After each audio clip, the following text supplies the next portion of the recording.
Hey you, can you read this word? No, of course you can't read it because I just made it up. But I'm sure for a moment you were cursing your Dekanai status right there, weren't you? Okay, jokes aside, kanji is one of those big hurdles anyone wanting to delve into Japanese must overcome. Of course, that raises the question, how do you even tackle that challenge when there are at least 2,000 of the little buggers to memorize?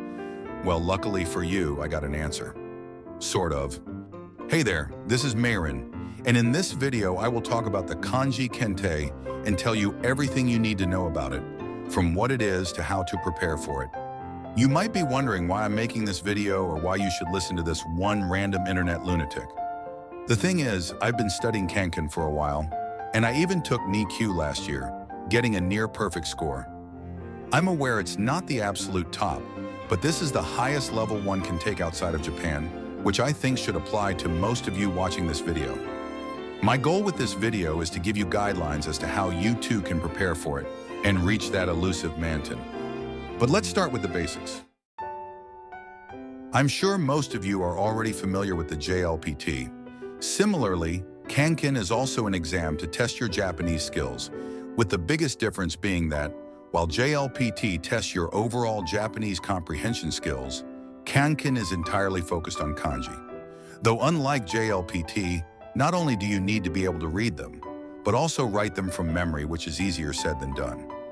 Moreover, it's not just about writing them. You also need to be proficient in them. What that means is understanding concepts such as stroke order, the composition of words, being aware of different homophones, and more.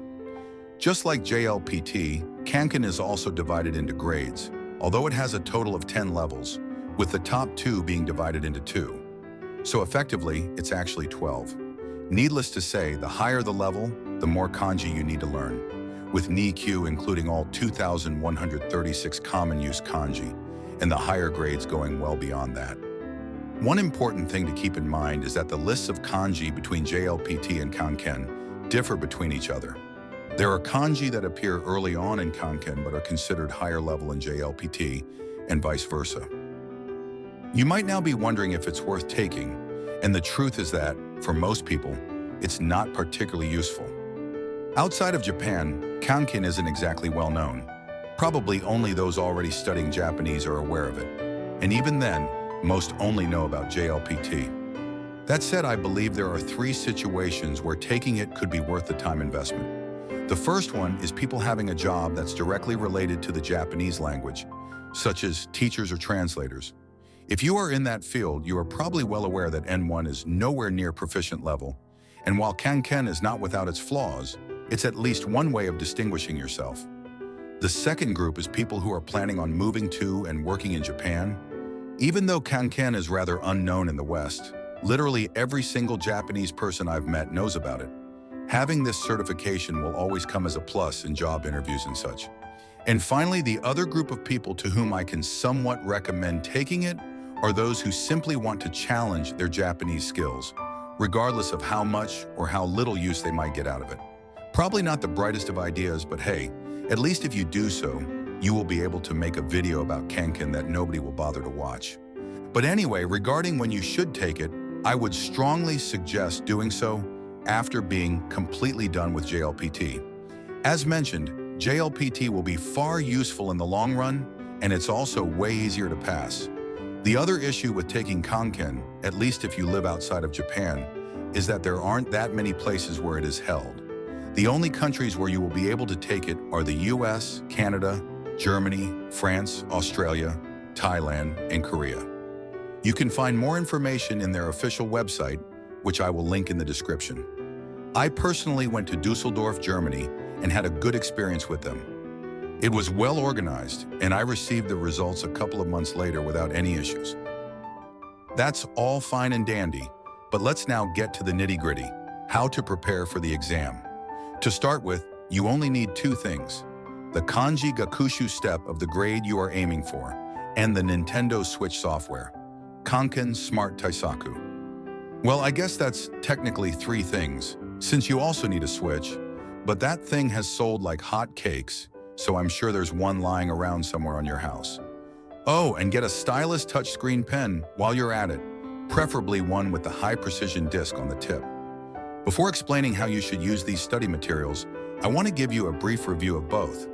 The textbook Kanji Gakushu Step is likely the first purchase people make when preparing for Kanken, and it's easy to see why. It's an exceptionally well-structured book that you can use completely on your own. It covers all the kanji for each grade level, gradually incorporating them into the exercises. It's important to keep in mind that you only need the book from whichever grade you are aiming for. So if you're aiming for Ni-Q, you only need to buy the Ni-Q book. You don't have to buy all the previous ones. The reason is that, remember what I said about higher grades including more kanji? Well, that's only half true. There are both kanji and words from lower levels that will only appear in those lower levels exclusively, never in higher ones. How Kanken works is by drawing questions from a specific pool of words assigned to each level of the exam. Therefore, your study should focus on materials that closely represent the actual exam, which is where this book falls slightly short. While it's quite extensive, it also includes exercises and questions that will never appear in the exam. Let's take the classic Utsu kanji as an example. By this point, this kanji is a big meme that people make fun of because of its complexity. The truth is, despite it being part of the Ni-Q kanji list, you will never see it as a kanji you need to write. Not once. It will only appear in the yomi part of the exam. You might also see it in the yojijukugo portion as utsu, utsu, botsu, botsu, since it's a quite common word for that grade. But in that case, the exam will always ask you to write the botsu, botsu part. Incidentally, the other issue with this book is precisely the yojijukugo part, which I think covers less than a third of what it appears in the exam, at least in the Ni-Q book. On the other hand, the software Kanken Smart Taisaku is extremely representative of the actual exam, as it consists of past exam questions. It doesn't have that many modes or features, but it includes everything you would need. An important point to note is that this software does not teach you kanji. It assumes you already know them. It's first and foremost a piece of software meant to prepare you for Kanken, not for learning kanji. But in that regard, it is very useful. I do have some caveats with it, though. One is that the kanji recognition can be a bit wonky at times. There are some kanji that, for some reason, are more easily recognized if you use an incorrect stroke order. It can also recognize kanji even if you write them incorrectly, which isn't ideal if you want a more rigorous experience. The yojijukugo part, while better than in Kanji Gakushu Step, is still slightly lacking, although I believe it should cover around 80% of them. I will link in the description a playlist of videos if you want a study supplement. Okay, let's start now with the process of actually preparing for Kanken. As I said, you first want to decide which grade you want to tackle. If you have passed N1, I would recommend something like Ni-Q or Jun Ni-Q, but that's up to you. You might be wondering if it's worth going through all the previous levels first, and the answer is both yes and no. My recommendation is to use Kanken Smart Taisaku for all the lower grades, but the moment you can pass one comfortably, jump to the next one. There's absolutely no need to master any grade outside the one you are aiming for. Once you are there, it's time to use the textbook. First of all, you mustn't write anything on it. Use a separate piece of paper and write there. This is because if you want to be fully prepared, you'll need to go through this book multiple times. My advice is to first go through it, doing everything the book offers, although feel free to skip any exercises that aren't directly related to the exam.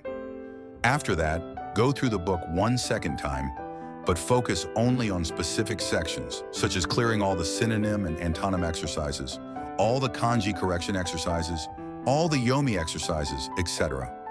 Note down which ones gave you trouble and study them separately. At that point, you are ready to start drilling exams with Kanken Smart Taisaku. Do that until you can comfortably reach a 90 to 95% correct answer rate. I know it sounds extreme, but you'll quickly see how much repetition there is in the exercises. Finally, watch that playlist I linked in the description and simply note down whichever yojijukugo you didn't know.